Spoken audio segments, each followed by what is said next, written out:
எங்களோட all time ஃபேவரட்டான இறால் பிரியாணி குவிக்காக எப்படி செய்கிறதுன்னு பார்க்கலாமா? வெங்காயம் தக்காளி வதக்கி டைம் வேஸ்ட் பண்ணாமல் உதிரியான டெக்ஸ்சரில் 1 கிலோ குவான்டிட்டியில் எப்படி செய்கிறதுன்னு பார்க்கலாம்.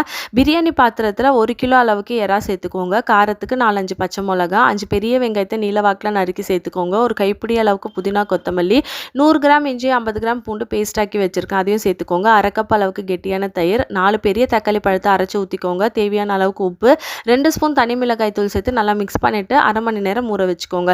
200 ml அளவுக்கு எண்ணெய் சேர்த்து மிக்ஸ் பண்ணிவிட்டு ஸ்டவ் ஆன் பண்ணிவிட்டு தட்டு போட்டு மூடிடுங்க. 5 நிமிஷம் கழித்து ஓப்பன் பண்ணி பாருங்கள், நல்லா தண்ணி விட்டு வந்திருக்கும். பட்டை லவங்கம் ஏலக்காய் சேர்த்து மறுபடியும் மூடி போட்டு ஒரு 10 நிமிஷம் வேக வச்சு எடுத்திங்கன்னா இந்த அளவுக்கு எண்ணெய் பிரிஞ்சு வந்துடும். 1 கிலோ பாஸ்மதி அரிசியை ஊற வச்சு நல்லா ஒரு கொதி விட்டு தண்ணியெல்லாம் வடிகட்டி இந்த மசாலா கூட சேர்த்துட்டு 1 டம்ளர் அளவுக்கு தண்ணி ஊற்றி நல்லா லெவல் பண்ணிவிட்டு மேலே கலர் போட்டுட்டு 10 நிமிஷம் தம் பண்ணி ஓப்பன் பண்ணிங்கன்னா அட்டகாசமான இறால் பிரியாணி ரெடிங்க. வீட்டில் மறக்காமல் ட்ரை பண்ணிங்கன்னா கமெண்ட் பண்ணுங்கள். நாளைக்கு வேறு ஒரு ரெசிபியில் சந்திக்கலாம். தேங்க்யூ.